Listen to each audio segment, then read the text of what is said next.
Hello everyone, my name is Devalina Ray. My name is Abhishek Singh. Welcome back to yet another episode of Weekends with Us.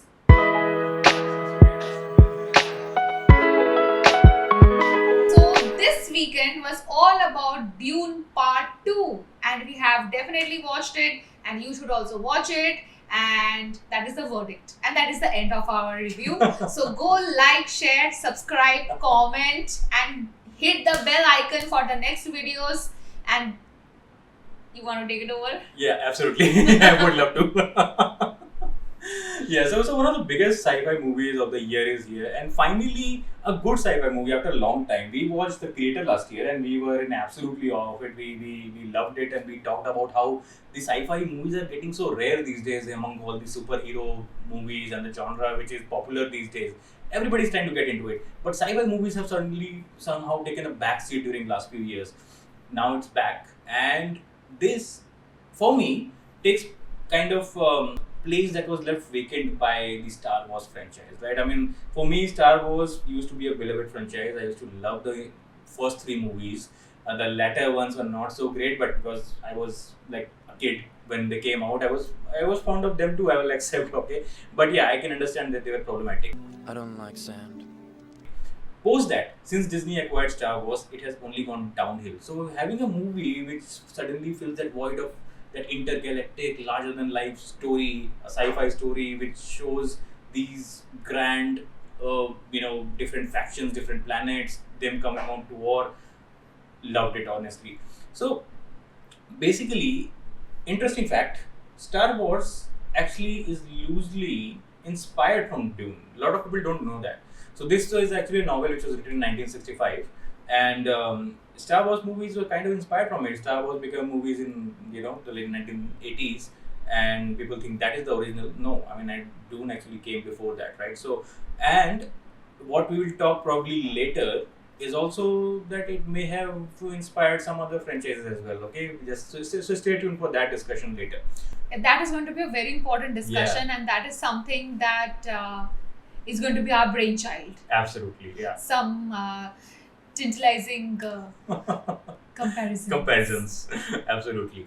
So just talking about just a little bit of recap of the first movie because it's part 2. So just for the people, I mean, if you want to avoid spoilers for part 1 while here, I mean, you should go and watch the first part first. But yeah, first movie when it came, I was a little somewhere between on it, like, is it a great movie or is it a good movie? I thought the first one was a good movie because it was still setting up these characters and these factions and what they mean, where they are placed and why are they at war. So there is House Atreides, which is where Leto, played by Oscar Isaac, was the leader of that faction. Paul is our main character, the one that we see, and Jessica, the mother, played by Rebecca Ferguson. So they were the part of that faction. Then there was the Harkonnens, who were the warriors or the invaders of this planet Arrakis, where this spice is the central plot of the movie. Yeah. This spice is, a key to long life and whatnot. So spice is basically the main, you can call it mineral or secret stuff that everybody is after. Everybody wants to control the production of spice. There is the emperor who rules over all these different factions and planets, and there are the freemen or the fremen rather, basically, who are like the nomads who are inhabitants of this land where spice is being cultivated. Now in the first movie, the House Atreides is told that you go and rule over this planet Arrakis, you will be control of the production. The Harkonnens are not happy with it. There are Bene Gesserits, who are a bunch of women who influence these houses politically, and they go and convince the emperor, and then in turn convince the Harkonnens that you have to go and attack the House of Atreides. House of Atreides is attacked. The leader, Leto, is killed, and the son, Paul, and the mother, Jessica, they are forced to flee and live with the Fremens and adopt to their ways of living. That is a very short summary of what happened in the first movie. And the second movie, like Dune Part 2, starts exactly from there. Exactly. Where they are with the Fremens and they are still trying to escape from The Harkonnens. Right. I mean, this movie exactly picks up where the first one left, and now Paul is trying to learn more about the culture of the Fremens and to know how they live, how they eat, how they survive.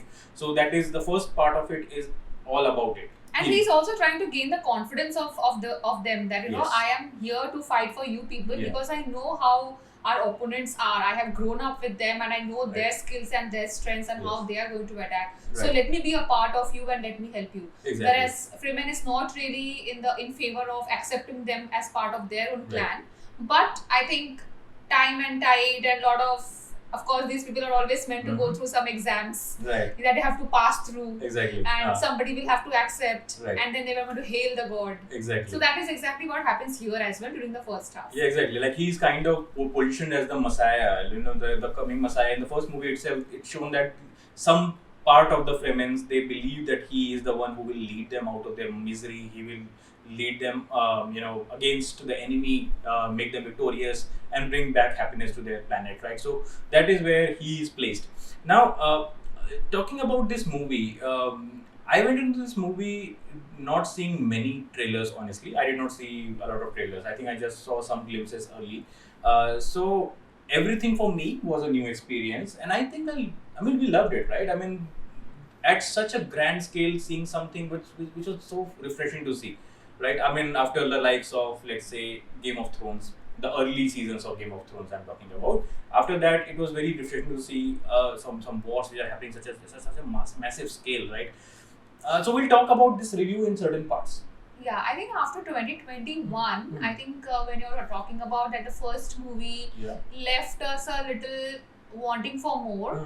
I think it was also because in 2021 these all superhero characters were still at its peak, Right. and then slowly it started dying down. Yeah. Because they were not sketching the characters well, they were bringing out too many characters. So that is the time probably when Dune Part 1 came. Yeah. And so Dune Part 2 has been able to, I think the context that was built in Dune Part 1 Right. has been rightly actioned upon Yes. in Dune Part 2. So absolutely right. Basically, what you are saying is absolutely correct. This is like the Dark Knight to Batman Begins. I mean, like, first movie sets up the context of it, and the second movie makes it even better by executing on the characters and the storylines which have been set up. So that way, it does a very good job of doing. And again, refreshing to see something which is non-superhero. You don't have to go through 10 movies to know what is going on. It is just a new franchise, right? So you love it, what's happening. So coming to the review, we are going to divide into 5 parts, right? The first part, which is very important, is the CGI and the visuals. Yeah. Mind-blowing. Mind-blowing. Right. First of all, I think we were able to see some larger than life picture because, of course, the way it is shot, Right. and also the places where it is shot as well. Italy, Budapest, Hungary, Saudi. Right. These are the locations where these have been shot. Yes, basically you are absolutely right. When there are realistic locations, when the realistic location is enhanced by CGI, that is when it works the best. A lot of these movies these days depend a little too much on the green screen. Like, everything has to be within the studio, within the walls. Yeah. Like, when there are realistic locations and then you add CGI and special effects on top of it, that is something which works the best. This is made on a budget of $190 million, which is lesser than a lot of these new Marvel movies, by the way. So every penny is well spent, considering there is such a huge cast. Yeah. Okay, so taking that money, spending it on the right cast, and also giving it enough where the CGI and the visuals look so good. The designs are so unique. Yeah. Every spaceship, every costume of different factions, the way they look, they act, their skin is different, right? Everything looks like, yes, they can belong to different planets, even though the race is probably human. But yeah, they seem like different factions. And they chose the different locations also to showcase, the different houses, the different people sections and everything. Yes. And also the way it has been shot, the IMAX. Right. It has been shot in IMAX, and it is worth watching in IMAX as well. Right. So do not miss out on watching it in IMAX, because I was reading Yes. certain places, like if you just watch it in standard, you will just be able to see a portion of it only. But the entire larger than life picture is something you will be able to watch it only when it is on the IMAX screen. Absolutely. So what Avatar did with water, they did go with sand here. Okay, very believable CGI, very good to look at. So that is true. The second part is the story and the dialogues. Okay, so what I liked about the story is that they really went into the lore of it. Okay, like they were establishing each and every religious aspect of certain factions. what they, I mean, you will see actually a lot of similarities between what these factions are and what we have on Earth, like in our real world, what are there. So the Atreides are more toward the Scottish side. They also have the bagpiper playing when they arrive on Arrakis in the first movie. They have the ocean and the seas and the mountains like you would see in those places. The Harkonnens, you can compare them to Nazis because they wear all black, right? So they go into the warrior culture of the Harkonnens, how they have these huge fights. The Bene Gesserits are like the political figures who are the matriarchs who are trying to control everything.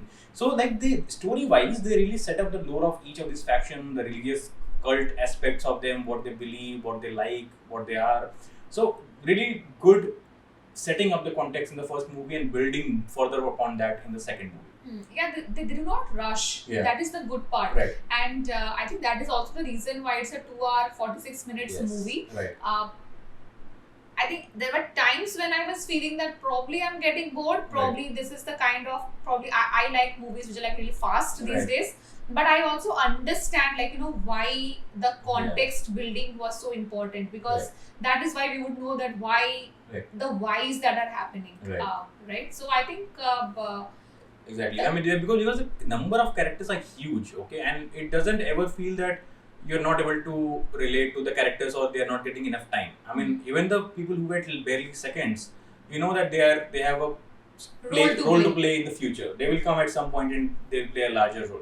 Yeah. So it's not easy to do that, right? I mean, and especially in a context of movie, Game of Thrones has seasons, right? I mean, this kind of setup has movies 1, 2, 3. So very difficult to do that in that short time that they get. Dialogues, okay. The context was story and dialogue. So dialogue-wise, one criticism, I didn't think the dialogues were something that you would remember for a long time. Okay? There were no punchlines. I mean, there was no winter is coming, There were no tonight we dine in hell like 300. Right? Or something like jubudu jubudu jup papa hoo ha hoo ha.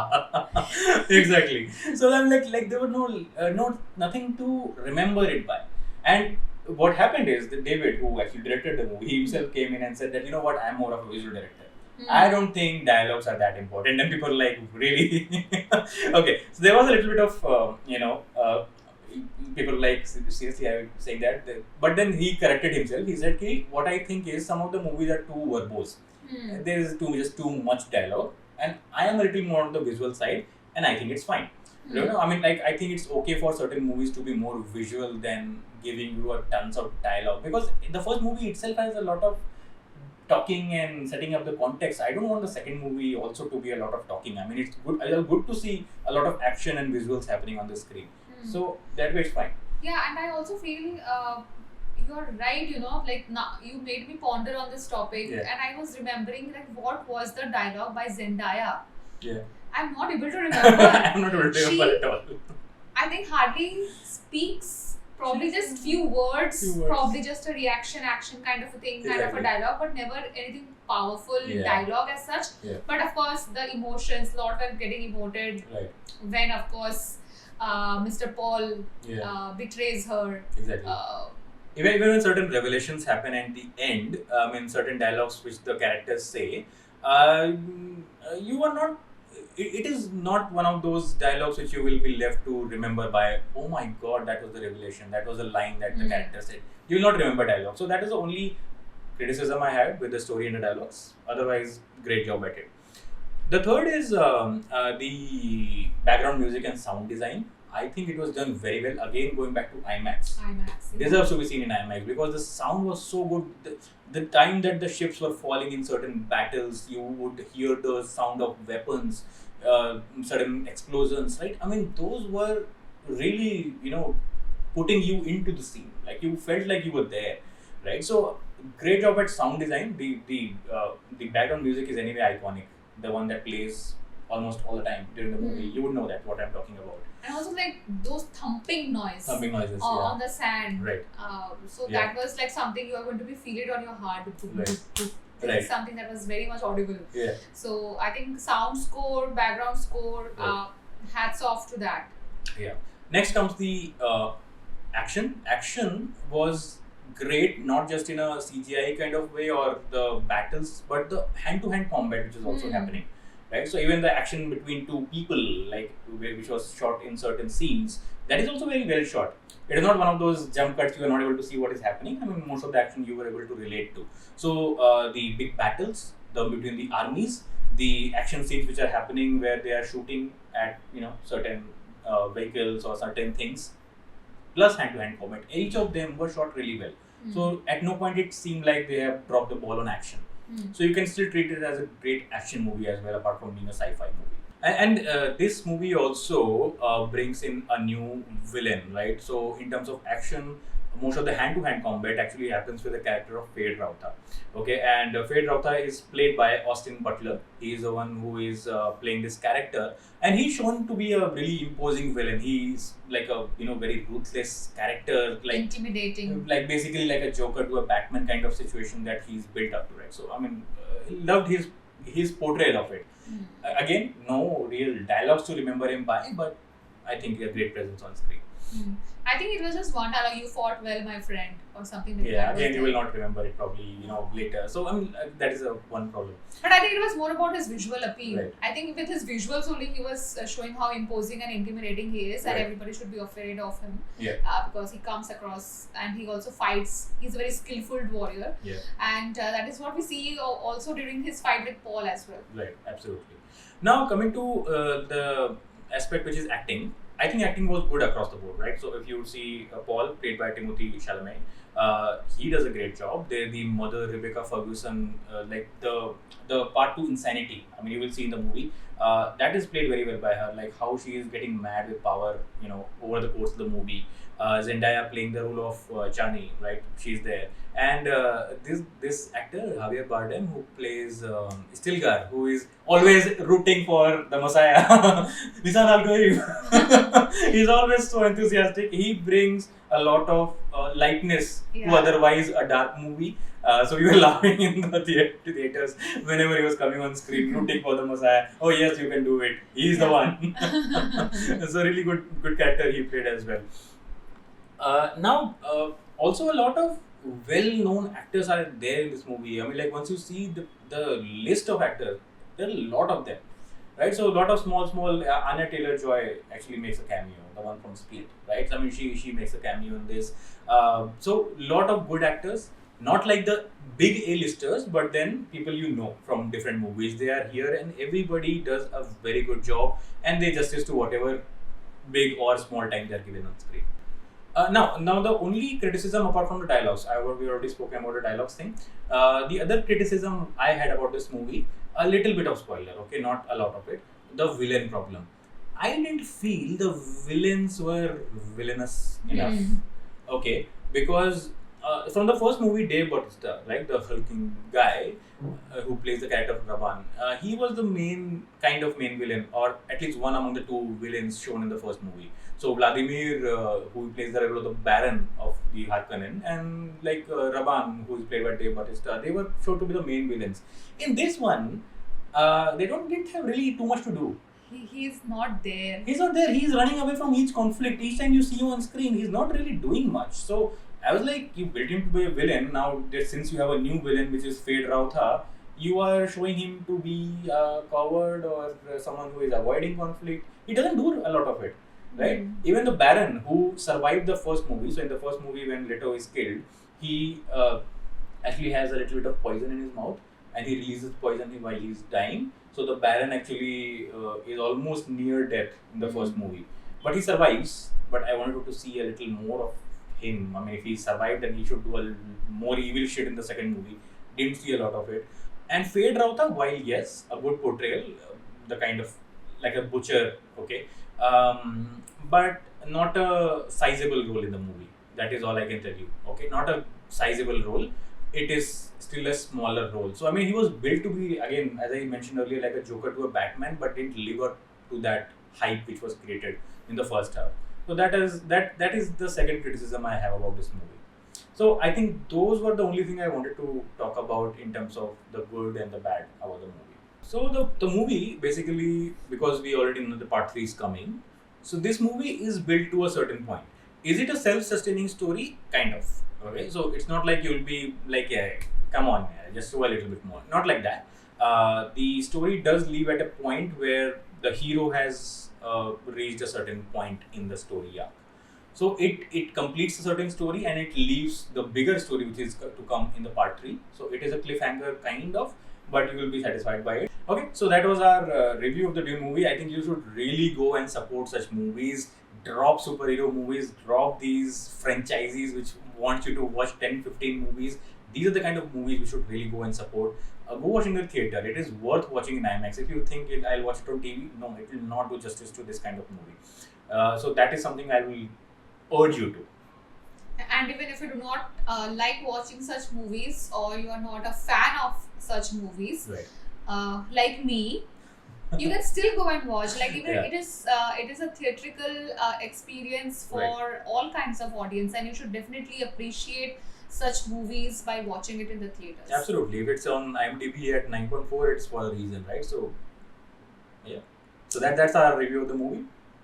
And see you in the next video. And do watch the next video because we have some very interesting things to talk about this movie. Alright?